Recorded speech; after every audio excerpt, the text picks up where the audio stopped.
Thank you. Feel free.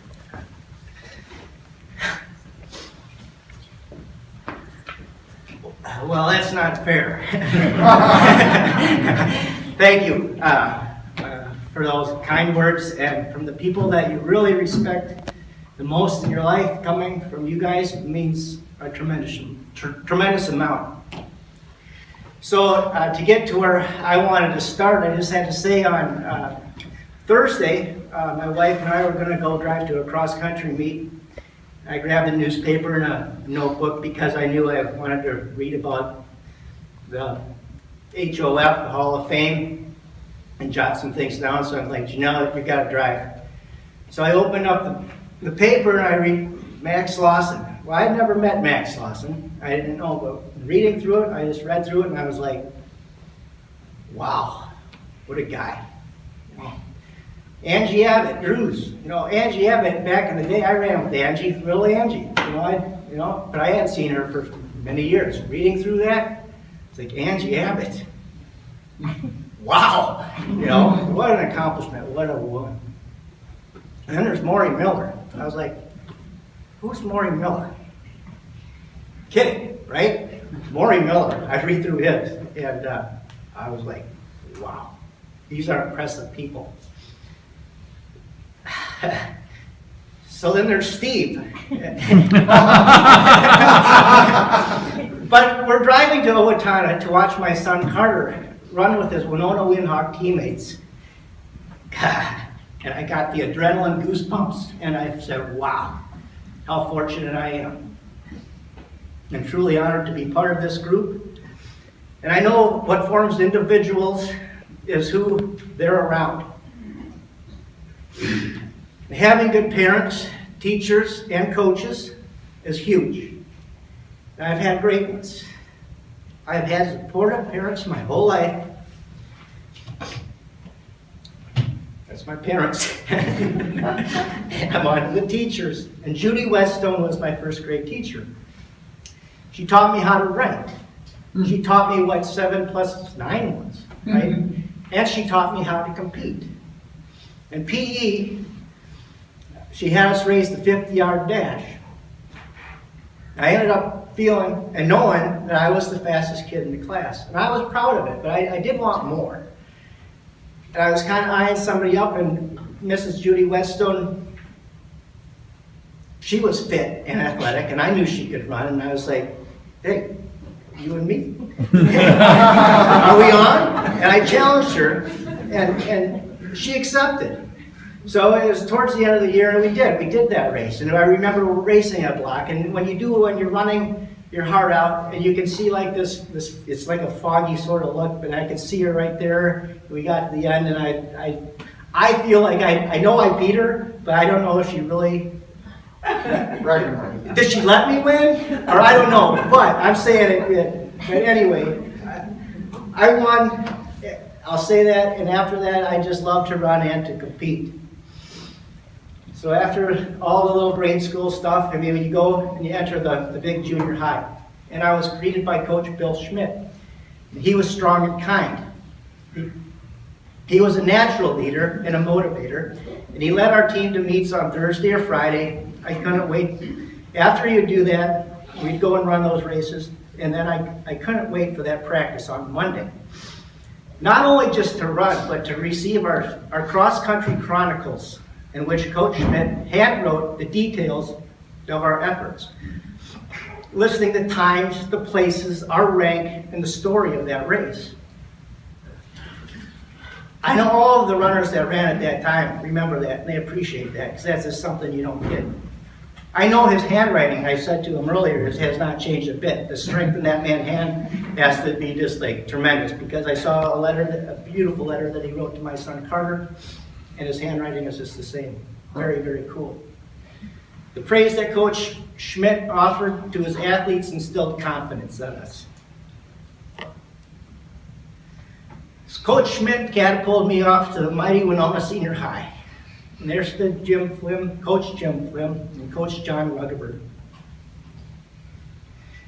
Two men that I cannot respect and admire more, which still holds true today. And Coach Flynn and Coach Rugberg had recently led the Winona Windhawks to a 1982 state championship meet in which they won the state team title. And I was fortunate to run with some of those 82 team members. And their experience and drive had a powerful presence. I recall getting off the bus at meets in our Windhawk orange sweats and warm-ups and just literally seeing heads turn our way, like, oh no, it's Winona. I mean, Winona, they don't want to race Winona. And I can guarantee that's the way it was, because as a team, we'd go and approach the starting line, and we'd start up to do some wind sprints, to start to get ready, to prepare ourselves, get our legs going. And I'd have guys come up to me from other teams and say, Steve, you guys are Winona. You guys are like the fastest team in the state. And I'd look over at my team, and I'd look back at him and say, I know. We'd still continue our warm-up, and I'd have another guy from a different team come up and say, Steve, you guys have like the fastest girls team in the state. And I was like, I looked at our girls team and I was like, I know. And then there's always the other guy that would come running up. And he was all excited and wide-eyed and everything. He was like, Steve, you guys are so lucky. You have the best looking girls team in the state. And I would look over and I'd say, I know. One just had to run fast in Winona at the time. It was our culture. And then the question of the time was, what is in the water in Winona? Ironically, that is when the sales of bottled water just took off and skyrocketed. We all kind of missed the boat. So I have to acknowledge my 1987 state champion teammates, Scott Morgan, Randy Bertowski, Dean Barrett, Jay Cloggy, Brian Adamczyk, and Hans Johnson. We pushed each other to the top.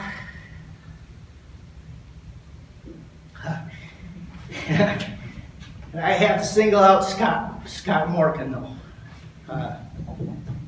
Scott and I ran together for years, and we pushed each other in the off season, the practice, and the meets. And a time that stands out for me about him was during that 1987 state championship meet. Gun went off, and a lead pack formed, consisting of Scott, Randy, myself, Craig Greenslit, who won a number of state titles, and Steve Holman, who became a future Olympian, and a couple other tough dudes. Scott started to pull away, and we could only try and hang on. Scott crossed the finish line first that day, and he was the individual state cross-country champion. Only momentarily. Minnesota State High School rules of the time were different than they are today. He didn't qualify as an individual at the regions for the fact that he was sick, the fact that he took 7th. Randy and I beat him that day. He could have been 5th, but he had a strong team. He was 7th. So that did not qualify him for his individual at the state meet. So he lost his individual state champion title. He had won handily. I was livid, and I said, Scott, what do you want to do about this? He said, Steve, relax. It doesn't matter. We won as a team. You know, he's a true champion. My mind. So, what kept this great group of spirited teenagers relatively grounded was the athletic programs that were available to us at the time. Don Cloggy was the athletic director, and it seemed as though all the teams were good or great. There was a number of coaches, the ones I've mentioned, the Schmidts, the Rugbergs, the Flims, the Gronerts, the Reeks, the Ernests, the Lamberts, etc. There's others I'm missing, I know for sure. And I can't express how fortunate we were then to have programs and coaches like we did. Thank you. The high school goes by fast, all right? So that going aside, after high school, I did go on to compete for 2 years.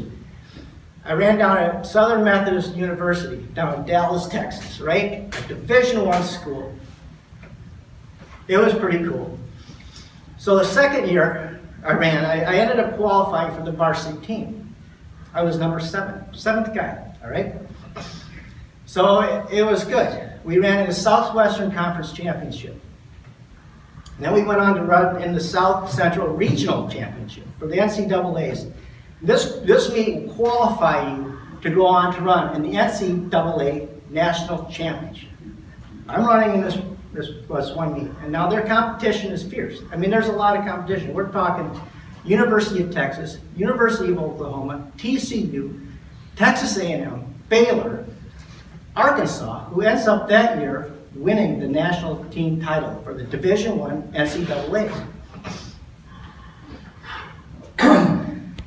So up to the starting line I go with my SMU teammates.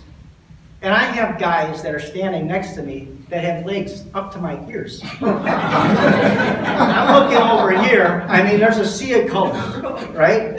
And I'm seeing a lot of very fit, very strong, very lean Hispanic men with crew cuts, all right? Get to the start, the guy in the zebra shirt goes up with his red flags, his starting pistol, ready, set, bang. Off we go. It's a 10K race, all right? This is 6.2 miles of hell. All right, so the first mile hurts, as does the second. The third more so, the fourth and the fifth, as then the sixth. You start getting to the end of this, I mean, there are a lot of people. I mean, it's a tunnel of people, and there are people just cheering and cheering and cheering. And I'm running like hell. I have my head down, and I'm pumping my arms like I should. And it's just a blur of people, and I hear, "Go SMU, go, go, go." I get to the end, I finish, and I look behind me, and there's nobody. And when I say nobody, I mean nobody. I had just finished last place. All right?